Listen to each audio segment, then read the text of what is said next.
Okay, let's unpack this. We're diving into a question that's, well, it's been debated pretty intensely, hasn't it? Was Edward Snowden a legitimate whistleblower, revealing uncomfortable truths for the public good, or was he a traitor? Someone who really damaged national security? Oh, absolutely. It's a question loaded with complexity. And the analysis we're looking at today, it offers a pretty specific perspective on that. Yeah, and as this material points out, public opinion on Snowden is, well, it's all over the map. Mm. I mean, back in late 2013, polls showed a lot of Americans felt his actions hurt U.S. security. Mm-hmm. But then opinions were much more split on whether he should actually be prosecuted. The public fascination, it hasn't really gone away. Right, so our mission here in this deep dive is to try and cut through some of that noise. We're looking at a detailed analysis focused specifically on unauthorized disclosures within the U.S. intelligence community, the IC. This material looks at the history, how the U.S. government has handled internal dissent, leaks. It examines the legal rules of the road, and crucially, it evaluates those authorized channels that are supposed to exist for IC employees with concerns. Exactly. And the core argument in this analysis, it really zeroes in on whether those channels were actually available and, viable for someone like Snowden, and what the consequences have been historically when IC folks choose to go around them. So we're going to trace how the system evolved and look at some key cases. That's the plan. See how it played out. Okay, sounds like a clear path. Let's maybe start by setting the stage a bit. To understand where we are now, this analysis takes us back to the times that first really sparked calls for better government accountability and protections for employees who speak out. Yeah, exactly. We're talking the 1970s, the 80s, scandals like Watergate, Iran-Contra. They fundamentally shook public trust in government. Right. So that led to this really strong push for more transparency. And it spurred legislation aimed at protecting federal employees who disclose, waste, fraud, abuse.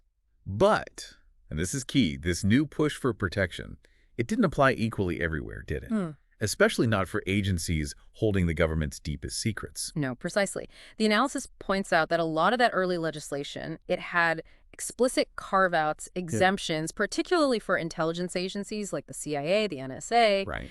For anyone working inside the IC, the basic reality is you sign these incredibly strict non-disclosure agreements, revealing sensitive or classified info without authorization.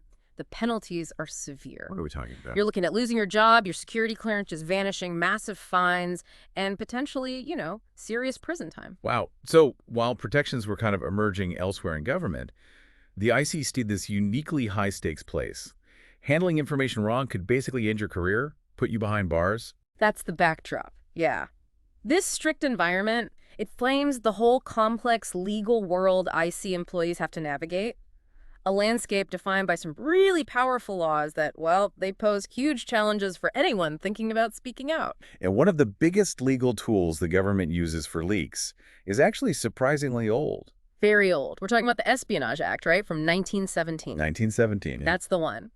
The analysis really highlights the Espionage Act as a key statute. It broadly prohibits anyone with access to national defense information from taking it or sharing it if there's reason to believe it could harm the U.S. or, help a foreign nation. And it's this old law being applied to modern digital leaks. That must create issues. Oh, absolutely. It brings its own set of challenges, which we'll definitely get into. And then, sort of compounding that, there's a Supreme Court decision that really impacted public employees' First Amendment rights when speaking out. Yes, that's Garcetti v. Cibollos, a really significant one. The Supreme Court ruled that when public employees make statements as part of their official job duties, they aren't speaking as private citizens for First Amendment purposes. Meaning? Meaning their employer has more leeway, basically, to discipline them for that speech. And if you apply that to the IC, where your actual job is all about secrets. Right. The argument can be made, and the analysis touched on this, that keeping national security secrets is part of an IC employee's official duties. So what Garcetti means is if you're speaking about those secrets, even to point out wrongdoing, that First Amendment shield, it just isn't as strong as it would be for, say, a private citizen speaking out. So speaking about your job could be seen as speaking pursuant to duty, limiting protection. That's the potential interpretation, yeah. It's significant because it could limit free speech protection, even when someone is trying to go through official channels. Okay, so you've got the heavy hammer of the Espionage Act, a Supreme Court ruling weakening First Amendment protections in some cases. It sounds like a system really designed to keep things in. So where could IC employees with concerns actually go? What were the authorized channels the material talks about? Well, the analysis points to three main avenues: the offices of inspectors general, the IG's specific congressional legislation, and presidential directives.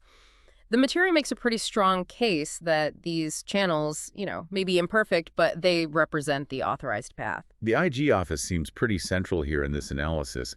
How did that role develop specifically for the IC? Think of the IG as like an internal watchdog, right? Yeah. The Inspector General Act of 1978 created statutory IGs across a lot of the government. But initially, the CIA's IG wasn't statutory. Meaning less independent. Less independence, less power, yeah.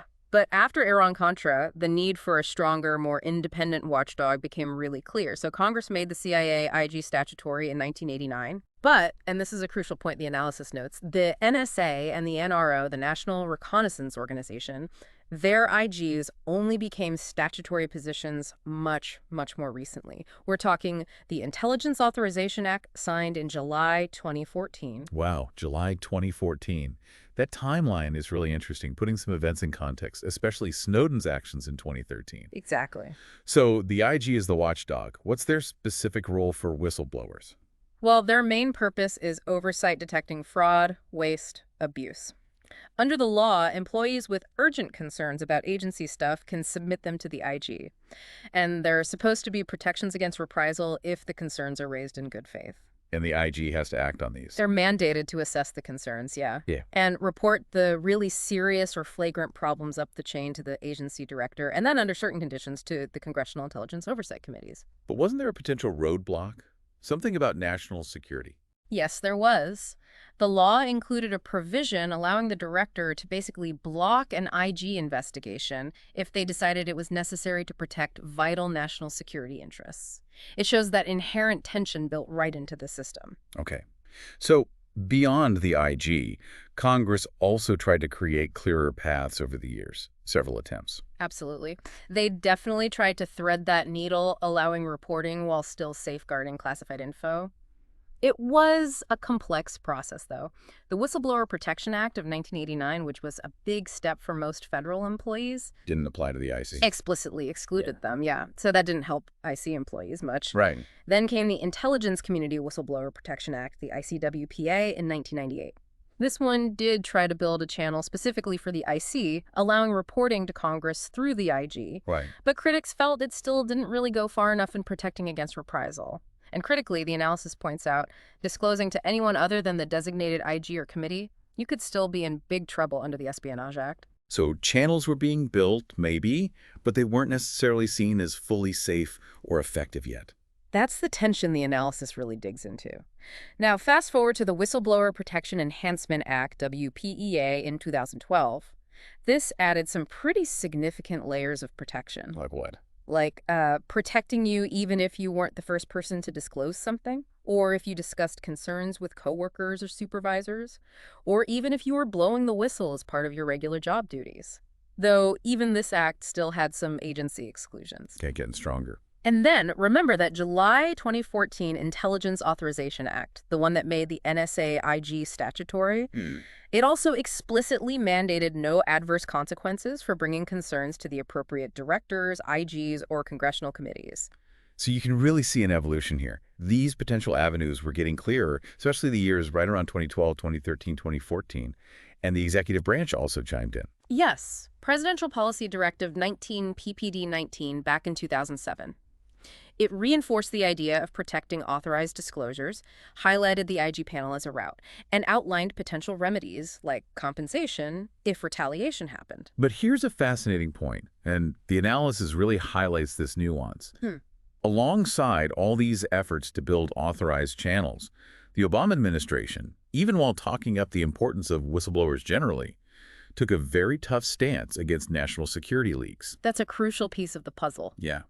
The administration pursued leakers, especially those involving classified national security info, much more aggressively than previous administrations had. But prosecuting wasn't always easy. No. The analysis notes it's inherently difficult using old laws like the Espionage Act, not just because the laws can be kind of vague for modern communication, but also because actually pursuing the case in court might risk revealing even more classified information. The gray mail problem. Exactly. Not to mention the intense political controversy these cases always stir up. Okay, so we've got this layered, evolving landscape. Authorized ways to report concerns, but alongside them, very strict laws and high penalties for going outside those channels. Yeah. The analysis then gets into some specific cases to see how this all played out in reality. Right. The material looks closely at Frank Snepp, Thomas Drake, and Edward Snowden. It frames them as individuals who, for different reasons, ended up bypassing the authorized methods and faced pretty serious consequences. And a key distinction the analysis makes is that none of them were found to be actually working for a foreign power. Correct. Their stated motivations were generally about informing the public about what they saw as government failures or questionable activities within the IC, not espionage in the traditional sense. Let's start with Frank Snepp. His case is really interesting because it didn't even involve classified information being revealed, right? That's right. Snepp was a CIA officer during the final chaotic days in Saigon, Vietnam War. After he left the agency, he wrote a book, Decent Interval, about the intelligence failures during the fall of Saigon. The critical point wasn't the content the analysis emphasizes, it was unclassified, but that he published it without getting pre-publication review from the CIA first. Something his contract explicitly required him to do. So it wasn't what he said, but how he said it. He didn't follow the agreed-upon process. Exactly. The Supreme Court, in Snepp v. United States, ruled that by publishing without review, he violated his contract and the fiduciary trust placed in him.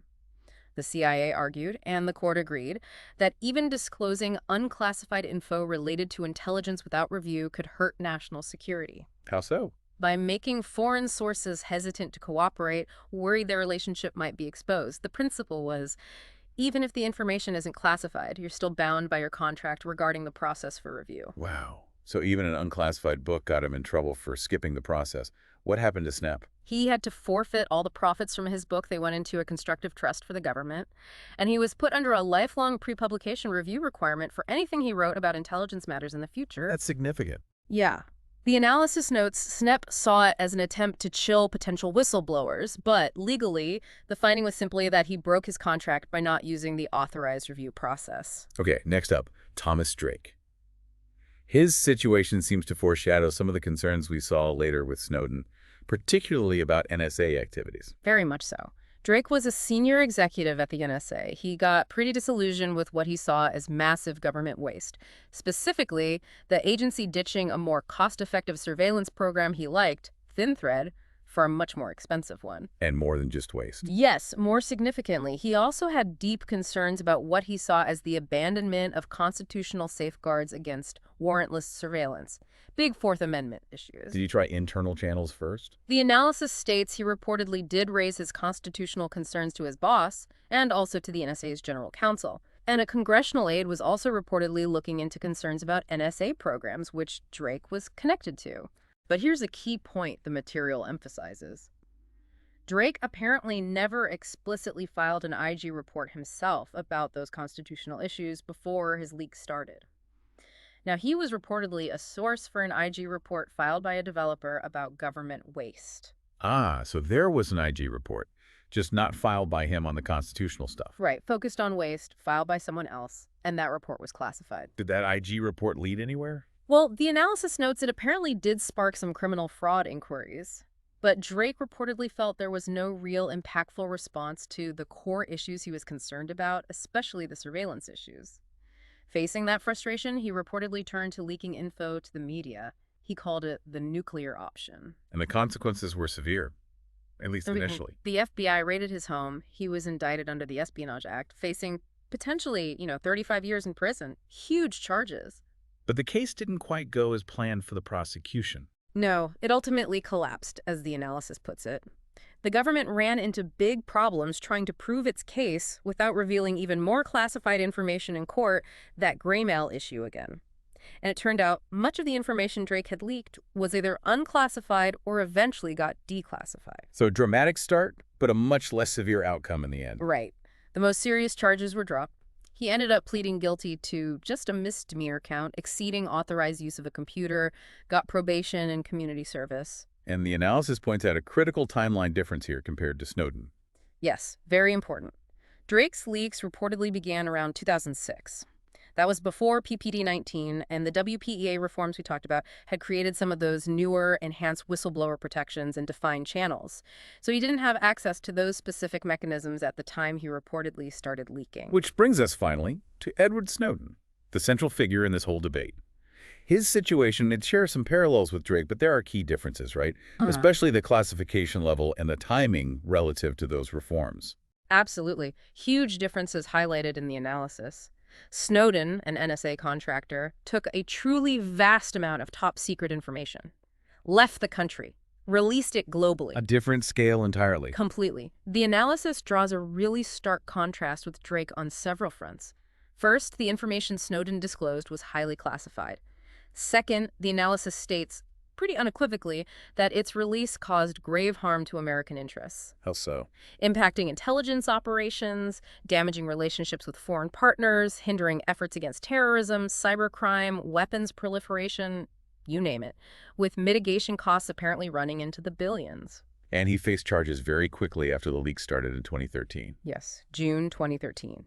Charged with 3 felonies under the Espionage Act and related laws. 2 counts for violating the Espionage Act itself, unauthorized communication of national defense info, willful communication of classified comms intelligence, and 1 count of theft of government property. Each carries up to 10 years. And he remains outside the U.S. Reportedly still living in Russia, yes. So the public debate just rages on. Hero or traitor?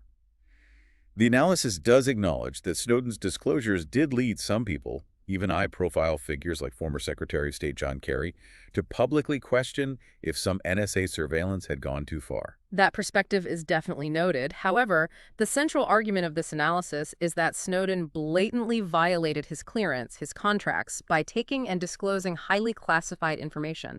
And critically, according to this analysis, he never attempted to use the established authorized structures, the IG's Congress, before he left the country and went public globally. But that leads right back to that big question people always ask. Would the public ever have known about the sheer scale of these NSA programs if he had just tried to follow the rules? I mean, the system wasn't exactly famous for its transparency, was it? That is the absolute heart of the public debate, yeah. And the analysis acknowledges that specific question. It says, the question arises if the public would have ever known about the extent of the NSA programs had Snowden followed protocol. Okay, so it acknowledges the question. It does, but then the analysis pivots right back to the immense damage it argues was caused by the unauthorized leaks.